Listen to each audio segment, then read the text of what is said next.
At the beginning of the movie, we see St. Augustine Church in 1944. A nun named Sister Anneliese is shown in the darkness with a lamp. A man narrates her story, saying that she once saw a white wolf with burning yellow eyes. It is said that the creature stared into her soul and filled her mind with dark thoughts. Soon after, we see Anneliese running in terror as the wolf chases her. She enters the church premises, but suddenly falls while running. The wolf begins attacking her. Hearing Anneliese's screams, another nun named Sister Lucy secretly watches the scene in fear. At that moment, Anneliese holds up a cross toward the wolf to drive it away, and the wolf immediately runs off, suggesting that it is some kind of evil entity. Comment. Subscribe to Recaps Horror. The narrator explains that Anneliese later reported the incident to the Mother Superior, and since that day, Sister Lucy has not spoken. It is unclear whether she chose to take a vow of silence or remained quiet out of fear of what she might reveal. We then see that the man telling the story is Amos, who is speaking to Daniel. Amos is the caretaker of the church, and Daniel is the new caretaker. Amos tells him that by the third day, several nuns in the convent had begun to feel the presence of the wolf. Later, we see the nuns having breakfast together. Sister Eleanor mocks Sister Anneliese and brings up the story about the wolf she claimed to have seen. Anneliese insists that she truly saw it and asks Lucy to confirm, since she witnessed it as well. However, Lucy remains silent. The Mother Superior then sends Sister Eleanor to her room because she is leaving for her home the next day. Hearing this, Anneliese says that she also wants to go with Eleanor, which surprises the Mother Superior. After this, we see Sister Agnes having a conversation with Eleanor. During their conversation, it is revealed that Eleanor does not even believe in God and is often rude to others. Meanwhile, Anneliese asks Lucy if she really saw the wolf that day. She urges Lucy to leave this place with her because she feels a dark presence surrounding the church. Lucy begins crying, but does not say a word, indicating that she is unwilling to leave. Just then, Sister Valerie arrives and asks Anneliese if she truly wants to leave. She reminds her that Anneliese is highly respected there and holds a position second only to the Mother Superior. Anneliese replies that no one is listening to her warnings. She says that something terrible is going to happen in the church, and that she wants to leave before that danger arrives. The next morning, Daniel drops Anneliese and Eleanor outside as they prepare to leave the church. He wishes them a safe journey and walks away. As he is leaving, Anneliese asks Eleanor if she will ever return to this place, but Eleanor does not answer. Later, we see all the nuns singing prayers in the chapel when Amos arrives and asks Daniel to repair a cupboard in Valerie and Lucy's room. While fixing the cupboard, Daniel finds a few photographs of Lucy in the drawer from before she became a nun. In one of the pictures, she is with a man. Just then, Lucy and Valerie arrive and ask him what he is doing there. Valerie tells him that Amos is calling him in the chapel, and in a hurry, Daniel leaves the room. The scene then cuts to Sister Agnes in the chapel. Daniel wishes her good morning and begins his work there. Agnes asks him to leave because she wants to pray. After Daniel leaves, Agnes walks toward the statue of Jesus Christ. Suddenly, she notices blood flowing from the statue. Confused and frightened by the sight, she suddenly hears a sound coming from outside and goes to check it. As soon as she leaves, the blood on the statue mysteriously disappears. Outside, Agnes finds an injured bird lying on the ground. She asks Daniel to help it. To end the bird's suffering, Daniel crushes it with a stone. Then, in a brief flashback, it is revealed that Daniel served in World War II and had killed many people. This dark past continues to haunt him, and he came to the convent, hoping that serving the nuns would help him wash away his sins. Later that night, while wandering outside the church grounds, Daniel notices Sister Lucy dancing naked in the distance. As soon as she sees him watching, she quickly runs away. On the other hand, Agnes returns to the chapel, where a candle suddenly goes out. She slowly approaches the statue of Jesus Christ and admits that she has been feeling lost and restless. She says that God's plan brought her to St. Augustine's, but she does not understand why something about this place feels different. Suddenly, another candle goes out. Her attention then falls on a cross lying on the floor. As she bends down to pick it up, the Mother Superior arrives and asks what she is doing there so late at night. Agnes explains that she came to pray, but the Mother Superior tells her that God is everywhere and that she can pray in her room as well. As Agnes leaves, the Mother Superior also notices Daniel wandering outside the convent, something she clearly does not like. The next day, we see Sister Valerie and Sister Agnes talking. Agnes asks Valerie if she gets along with Sister Eleanor.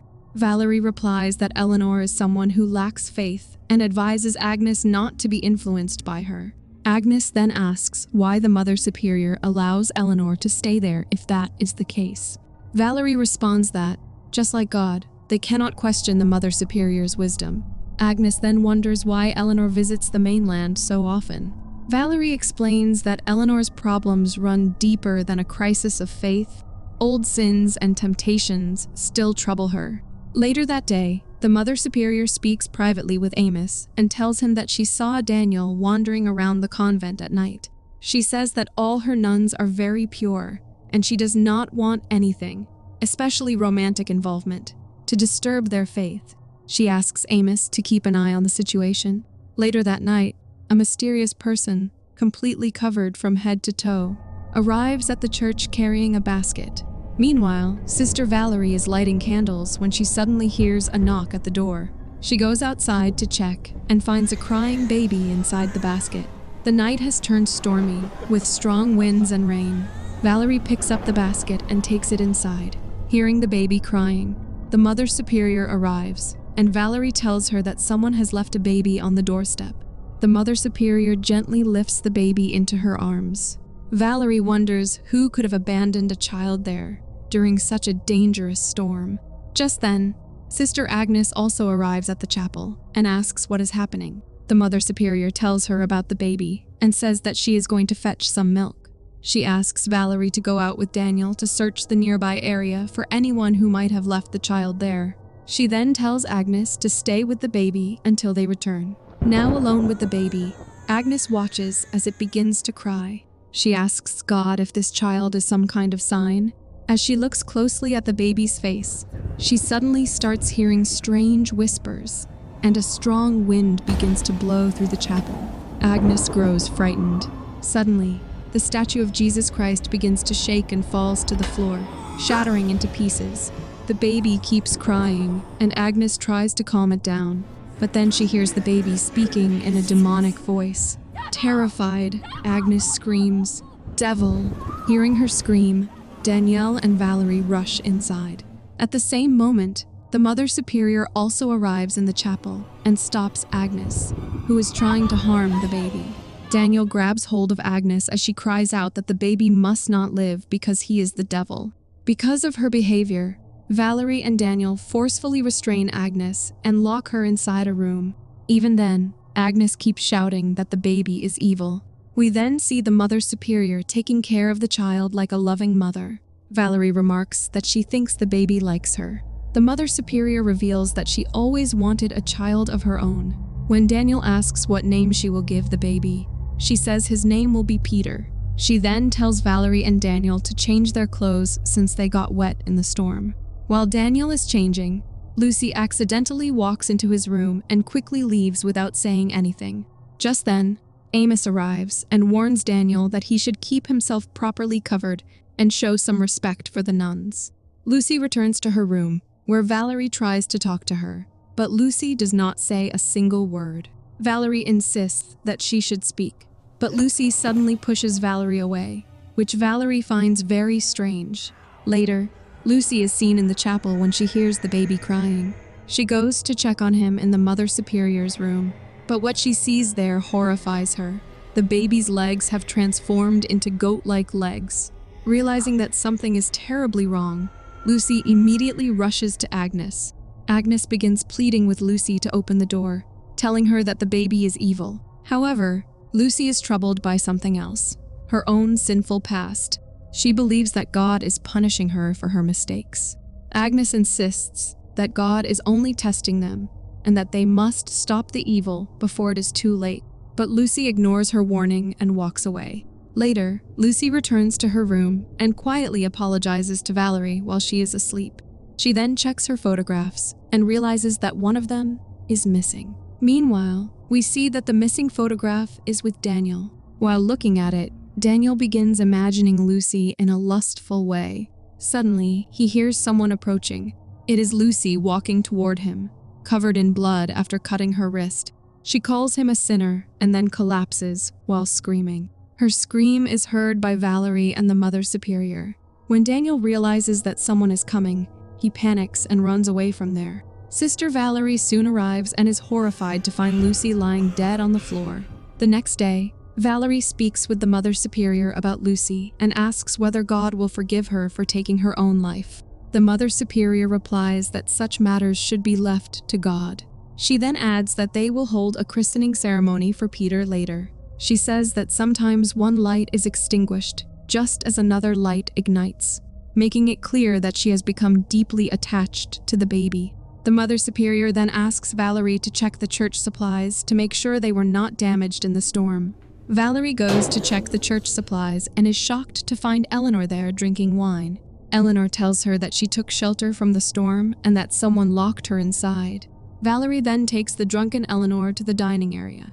Eleanor asks Valerie about Lucy and begins speaking badly about her. Just then, the Mother Superior arrives and becomes angry with Eleanor. She asks her if she is the one who brought the baby, but Eleanor insists that she knows nothing about it. The Mother Superior then asks how she returned and what happened to Annalise, but Eleanor says that she does not remember anything. Later, Valerie brings food to Agnes. Agnes asks if she can come out now, but Valerie tells her that the Mother Superior has ordered her to stay there for a few more days. Agnes then asks about Lucy, and Valerie wonders how she knows about her. Agnes claims that Lucy came to see her before she died, and that the baby revealed what would happen next. Valerie does not believe her, but Agnes insists that she never lies. She warns Valerie that the baby will try to tempt her, and that she will hear it speak, just as Agnes did. When that happens, Agnes says, Valerie must do her duty. Later, we see the Mother Superior, Eleanor, and Valerie preparing for the baby's christening. As the Mother Superior and Eleanor begin praying, Valerie suddenly hears a whisper calling her name. The whispers continue, and she sees the Mother Superior making a cross on the baby's forehead with blood, which terrifies her. When the Mother Superior asks what is wrong, Valerie realizes that there is actually no blood cross on the baby's head, and that she was hallucinating. Frightened, she runs away. Meanwhile, Agnes also begins hearing the devil's whispers. Terrified, she covers her ears and prays to God for protection. Just then, Valerie arrives. Agnes asks if she also heard the devil. Valerie says she is not sure. Agnes then asks her to help stop the devil together. Valerie hesitates and asks, what if they are wrong? What if the baby is innocent?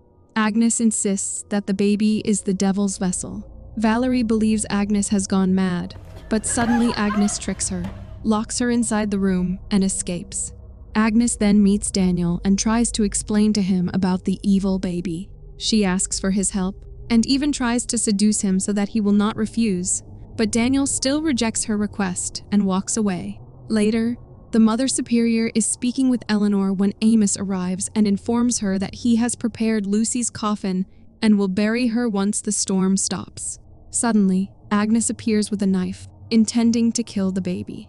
Amos tries to stop her, but Agnes calls him a sinner and refuses to listen. She then attacks the Mother Superior. Amos intervenes, but Agnes attacks him as well. Finally, Eleanor manages to stop Agnes and orders her to leave. Later, Daniel dreams that Agnes is seducing him. However, he suddenly notices that his hands are nailed to the wall. Terrified, he screams and wakes up in shock. When he looks at his hands, he sees an injury on them, as if a nail had actually been driven through them. Meanwhile, Valerie once again begins hearing demonic voices. She prays to God for help, but slowly starts losing control and begins speaking in anger. The demon continues to torment her mentally, weakening her as the voices grow louder. In frustration, Valerie throws the bottle she is holding, and the voices suddenly stop. At that moment, Agnes arrives and starts mocking her condition. Agnes asks if she does not want God's help. Valerie asks whether God spoke to her, but Agnes replies that he did not. and that he will not speak to Valerie either. Valerie insists that God must help her because she has devoted her life to him. Agnes then challenges her to test God. She gives Valerie a noose and tells her to hang herself, saying that if God truly loves her, the rope will break and she will not die. Meanwhile, the Mother Superior is singing a lullaby to the baby. Suddenly, she becomes terrified when the baby transforms into a demonic form. She screams, and Daniel and Eleanor rush to her room. The Mother Superior is horrified and decides that the baby must be killed. But when Daniel and Eleanor enter the room, they find the Mother Superior fatally injured. With her last breath, she takes Peter's name, and they realize that the baby is no longer in the room. Eleanor assumes that Agnes must have taken him. We then see that Agnes has become fully possessed and is now under the demon's control. She performs a satanic chant and then makes a cross on the baby's forehead using blood. Later, she goes to Amos and tells him that the Mother Superior is dead because she chose the child. Agnes then asks him whether he will protect the baby. Amos says yes and asks why she is asking such a question. Agnes explains that when God did not answer her prayers, the devil did. According to her, the devil spoke to her and gave her a mission, while God remained silent. She asks Amos whom she should follow and listen to. Amos advises her to listen to her own conscience. At that moment, we see that Agnes is holding a wooden cross in her hands. Meanwhile, while searching for Valerie, Eleanor is horrified to discover Valerie's body hanging from a rope, the same noose Agnes had given her earlier. Soon after, Daniel is seen heading toward the chapel when Agnes suddenly stops him and tells him not to kill the baby. Daniel becomes confused and asks about her plan, reminding her that she wanted the baby dead earlier. Agnes now claims that Peter has great plans and will create a whole new world in his image. Daniel refuses to believe her. Agnes continues, saying that Peter has a great destiny but needs a mother and father to raise him. She declares that she is ready to be his mother and asks Daniel to become Peter's father. Daniel refuses, but Agnes tells him that Peter has revealed all of Daniel's dark secrets, including his lustful nature. She begins seducing him again, and this time Daniel falls for it. However, in a sudden twist, Agnes stabs him. Hearing his scream, Eleanor runs toward the sound to help him, but Agnes brutally pins Daniel to the wall, carves the word sinner on his forehead with a knife, and kills him. Eleanor secretly witnesses the entire horrifying scene and finally realizes that the baby is the source of all the evil. Eleanor runs to the baby, picks him up, and tries to escape.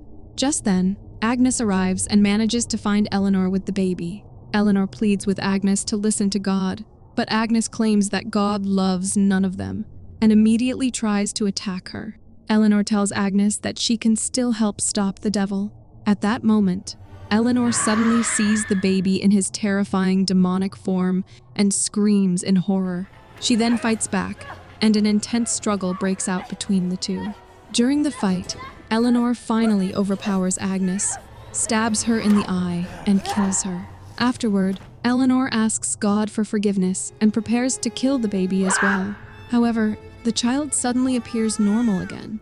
Eleanor takes this as a sign from God and decides to spare the baby's life. When she later goes to find Amos, she discovers that he has already been killed by Agnes. Eleanor then uses the radio to call for help, but suddenly, Agnes comes back to life and tries to attack her again. This time, Eleanor finally kills her, remembering everyone the devil had killed in that church. In the end, Eleanor leaves the church with the baby in the basket and escapes the island by boat. However, in the final moment, she gives an unsettling, evil look toward the camera, hinting that the baby is the devil's child and that the devil has tricked her into raising him on the mainland. The movie then comes to an end. Thanks for watching. If you enjoyed the chills, hit that like button, subscribe, and turn on notifications so you never miss a scare. Until next time, stay spooky.